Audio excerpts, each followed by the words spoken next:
న్యాయం అండి. సరే, okay, carry on. Okay, Koteswararao గారు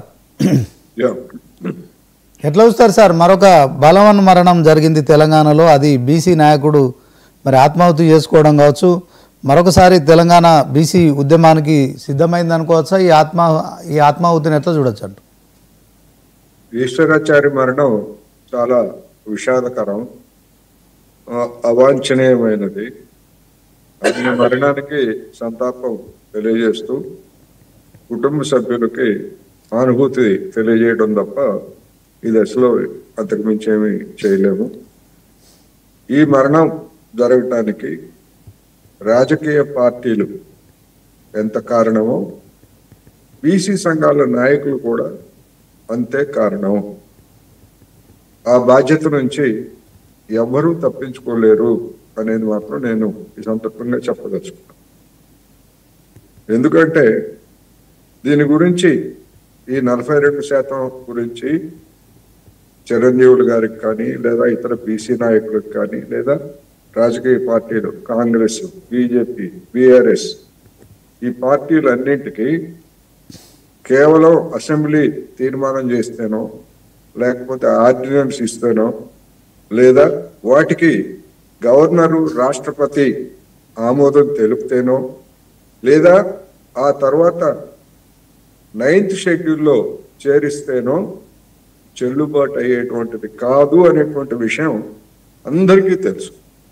ఎందుకని ఆ 9th షెడ్యూల్లో చేర్చినటువంటి తమిళనాడు రిజర్వేషన్స్ అవి విద్య, ఉద్యోగాలు ఇటువంటి వాటికి తప్ప స్థానిక సంస్థల ఎన్నికల్లో 50% పరిమితి అక్కడ కూడా అమలు జరపాల్సిందే అనేటువంటి విషయాన్ని సుప్రీంకోర్టు ఆల్రెడీ స్పష్టం చేసింది.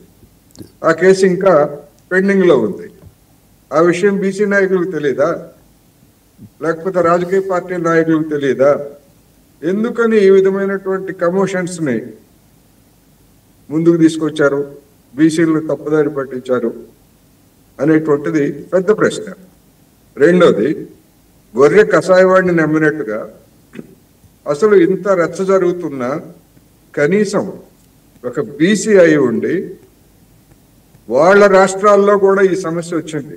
ఒక తెలంగాణలో కాంగ్రెస్ ప్రభుత్వ సమస్య కాదు, కాంగ్రెస్ పార్టీ సమస్య కాదు. ఇది మొట్టమొదట బీహార్లో వచ్చింది, ఆ తర్వాత మహారాష్ట్రలో వచ్చింది, మధ్యప్రదేశ్లో వచ్చింది, సరే కర్ణాటక, తెలంగాణలో వచ్చింది. మరి ఇంతకాలం తెలంగాణలో రాకముందే బీహార్లో వచ్చింది కదా. నరేంద్ర మోడీ గారు ఎందుకని నోరు విప్పలేదు ఆ విషయం గురించి? అసలు గణన చేస్తే హిందూ సమాజం బద్దలైపోతుంది, ముక్కలైపోతుంది అని చెప్పినటువంటి పెద్ద మనుషుల గురించి ఇవాళ గొంతు చించుకుంటున్నటువంటి బీసీ నాయకులు ఎప్పుడన్నా నిరసన తెలియజేశారా కనీసం? అందుకనే ఎవరి పాత్ర, ఎవరి రాజకీయం వాళ్ళు వాటిని వ్యక్తిగతంగా నాకు ఎవరి మీద చర్చలు లేవు, వ్యక్తిగతంగా విమర్శించాల్సినటువంటి అవసరం లేదు.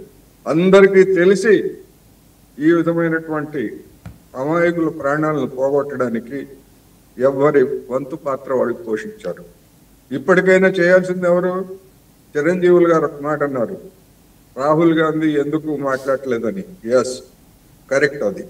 ఎందుకంటే ఇంత జరిగిన తర్వాత పార్లమెంట్లో ఎప్పుడు వీళ్ళు మాట్లాడలేదనేటువంటి విమర్శలు వచ్చిన తర్వాత పార్లమెంట్ సమావేశాలు ఇప్పుడు జరుగుతున్నటువంటి తరుణంలో మరి మీ ప్రభుత్వం ముందుకు తెచ్చి మీరు స్వయంగా చేసినటువంటి ప్రతిపాదన గురించి కేంద్ర ప్రభుత్వాన్ని ఎందుకు నిలదీయలేదు?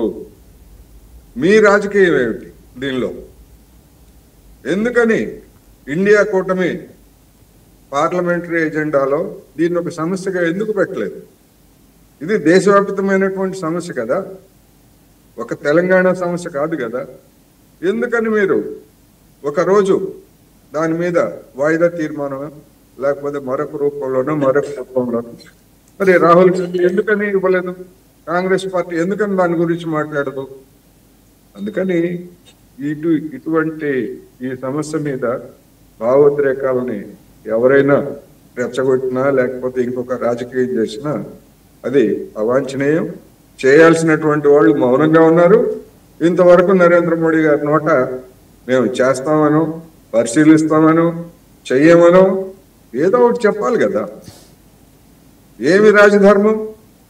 కోట్లాది మంది బీసీలు దాని గురించి దేశవ్యాప్తంగా కొన్ని చోట్ల ఆందోళన చేయొచ్చు, కొన్ని చోట్ల చేయకపోవచ్చు. కానీ కోట్లాది మంది బీసీలు ఎదురు చూస్తున్నటువంటి అంశం అనేటువంటి విషయం నరేంద్ర మోడీ గారికి తెలియదా? ఎవరు చేయాల్సింది? ఎవరు? రాహుల్ గాంధీ చేయలేదు, ప్రస్తావించలేదు. ఓకే, రాహుల్ గాంధీ గారిని విమర్శించవచ్చు, తప్పులేదు. కానీ అసలు చేయాల్సింది ఎవరు? ఈడబ్ల్యూసీ రిజర్వేషన్స్ గురించి ఎలాంటి కమిటీ లేకపోతే పరిశీలన ఏమీ లేకుండానే ఏదో గతంలో జరిగినటువంటి కొన్ని సర్వేలని ఆధారంగా చేసుకొని ఎన్ని రోజుల్లో అంటే 2 రోజుల్లో మొత్తం అంతా ఫినిష్ చేసేసి రాజ్యాంగ సవరణ చేశారు. ఆ చేసినటువంటి రాజ్యాంగ సవరణ కూడా సుప్రీంకోర్టు మొన్న సమర్థించింది. ఎందుకని సమర్థించింది? కారణం ఏమిటి? అది రాజ్యాంగబద్ధంగా రాజ్యాంగ సవరణ ద్వారా చేశారు కనుక అని చెప్పింది. మరి దీనికి కూడా అదే పరిష్కారం అయినా ఎంతమంది బీసీ మేధావులు దీని గురించి గళమెత్తారు? ఎన్ని రాజకీయ పార్టీలు దీని గురించి చెప్పాయి? ఇప్పటికీ మానవతా రాయ్ గారు 9th షెడ్యూల్ అంటున్నారు. 9th షెడ్యూల్లో చేర్చిన తమిళనాడుకే దిక్కులేదు. అయినా ఎందుకు చెప్తున్నారు? మరి తెలియక చెప్తున్నారా? తెలిసి చెప్తున్నారా? మభ్యపెట్టడానికి చెప్తున్నారా? ఇవన్నీ ప్రశ్నలు. అందుకని నేనేమంటున్నానంటే బీసీ సమాజం, యావత్ బీసీ సమాజం కూడా ఇటువంటి అంశాలని ఒక్క రోజుతో ఒక ప్రాణంతో అయ్యేటువంటి సమస్య కాదు ఇది. అది వృధా.